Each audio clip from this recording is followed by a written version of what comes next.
ಬಳ್ಳಾರಿಯಲ್ಲಿನ ರಕ್ತಸಿಕ್ತ ರಾಜಕೀಯದ ಸ್ಫೋಟಕ ರಹಸ್ಯ ಬಯಲಾಗಿದೆ. ರೆಡ್ಡಿ ವರ್ಸಸ್ ರೆಡ್ಡಿ ಕಾಳಗದಲ್ಲಿ ಅಮಾಯಕ ಎದೆ ಸೀಳಿದ ಗುಂಡು ಯಾರದ್ದು ಅನ್ನೋದು ಕೊನೆಗೂ ಬಯಲಾಗಿದೆ. ಘಟನೆಯ ಇಂಚಿಂಚು ಮಾಹಿತಿ ಕಲೆ ಹಾಕಿದ್ದು ಹಲವರನ್ನ ಅರೆಸ್ಟ್ ಮಾಡಿದ್ದಾರೆ. ಹಾಗಾದ್ರೆ ಬಂಧಿತರಲ್ಲಿ ಕಾಂಗ್ರೆಸ್ನವರೆಷ್ಟು, ಬಿಜೆಪಿಯವರೆಷ್ಟು? ಬನ್ನಿ ನೋಡೋಣ.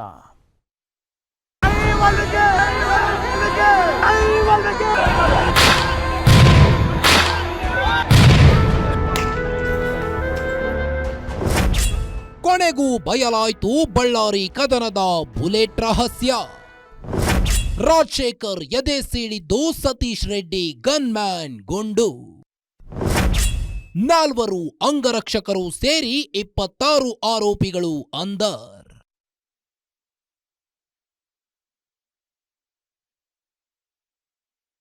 ಬಳ್ಳಾರಿಯಲ್ಲಿ ವಾಲ್ಮೀಕಿ ಬ್ಯಾನರ್ ವಿಚಾರಕ್ಕೆ ಶುರುವಾದ ಘರ್ಷಣೆ. ಈ ಒಂದು ಕೇಸ್ಗೆ ಸ್ಫೋಟಕ ತಿರುವು ಸಿಕ್ಕಿದೆ. ಶಾಸಕ ನಾರಾ ಭರತ್ ರೆಡ್ಡಿ ವರ್ಸಸ್ ಗಾಲಿ ಜನಾರ್ದನ್ ರೆಡ್ಡಿ ಬೆಂಬಲಿಗರ ಗಲಾಟೆಯಲ್ಲಿ ಕಾಂಗ್ರೆಸ್ ಕಾರ್ಯಕರ್ತನೊಬ್ಬ ಬಲಿಯಾಗಿದ್ದ. ಕಲ್ಲು ತೂರಾಟ, ಲಾಠಿ ಚಾರ್ಜ್, ಫೈರಿಂಗ್ ನಡುವೆ ರಾಜಶೇಖರ್ ಎಂಬ ಯುವಕನ ಹೆಣ ಬಿದ್ದಿತ್ತು. ಆದರೆ ಈತನ ಎದೆ ಸೀಳಿದ್ದು ಯಾರ ಗನ್ ಬುಲೆಟ್ ಎಂಬುದೇ ನಿಗೂಢವಾಗಿತ್ತು. ಈಗ ಅಸಲಿ ಸತ್ಯ ಬಯಲಾಗಿದೆ. ಪೊಲೀಸರ ತನಿಖೆಯಲ್ಲಿ ರಾಜಶೇಖರ್ ಉಸಿರು ನಿಲ್ಲಿಸಿದ್ದು ಸತೀಶ್ ರೆಡ್ಡಿ ಗನ್ಮ್ಯಾನ್ಗಳು ಫೈರ್ ಮಾಡಿದ ಗನ್ನಿಂದಲೇ ಅನ್ನೋದು ಬಟಾ ಬಯಲಾಗಿದೆ.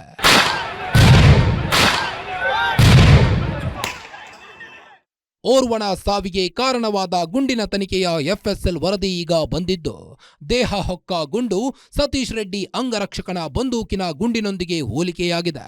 ಬಳ್ಳಾರಿ ಬ್ರೂಸ್ ಠಾಣೆ ಪೊಲೀಸರು ಖಾಸಗಿ ಗನ್ಮ್ಯಾನ್ಗಳಾದ ಗುರುಚರಣ್ ಸಿಂಗ್ ಹಾಗೂ ಬಲ್ಜಿತ್ ಸಿಂಗ್ ರನ್ನ ಸೇರಿ 4ರನ್ನ ಬಂಧಿಸಿ ತನಿಖೆಗೆ ಒಳಪಡಿಸಿದ್ದಾರೆ.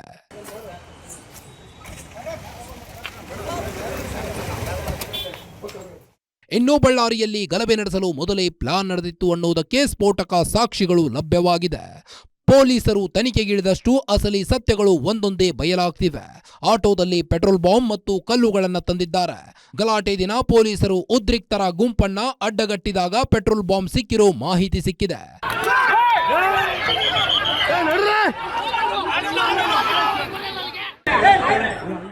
ಪೊಲೀಸರು ಬ್ಯಾನರ್ ಗಲಾಟೆ ತನಿಖೆ ಕೇಸ್ನನ್ನ ಗಂಭೀರವಾಗಿ ತೆಗೆದುಕೊಂಡು ಪ್ರತಿಯೊಂದು ವಿಡಿಯೋವನ್ನ ಇಂಚಿಂಚು ಪರಿಶೀಲನೆ ಮಾಡಿದ್ದಾರೆ. 11 ಮಂದಿ ಬಿಜೆಪಿ ಕಾರ್ಯಕರ್ತರು, 9ಕ್ಕೂ ಹೆಚ್ಚು ಕಾಂಗ್ರೆಸ್ ಕಾರ್ಯಕರ್ತರು ಸೇರಿ ಒಟ್ಟು 26 ಮಂದಿಯನ್ನ ಅರೆಸ್ಟ್ ಮಾಡಿದ್ದಾರೆ. ಈ ಗಲಭೆ ಕೇಸ್ನಲ್ಲಿ ಮತ್ತೆ ಯಾರ್ಯಾರು ತಗಲಾಕೊಳ್ತಾರೆ ಎನ್ನುವುದು ಕಾದು ನೋಡಬೇಕಾಗಿದೆ. ಕ್ಯಾಮರಾಮನ್ ರಾಧಾಕೃಷ್ಣ ಜೊತೆ ವೆಂಕಟೇಶ್ ಕುಲಕರ್ಣಿ, ಗ್ಯಾರಂಟಿ ನ್ಯೂಸ್, ಬಳ್ಳಾರಿ.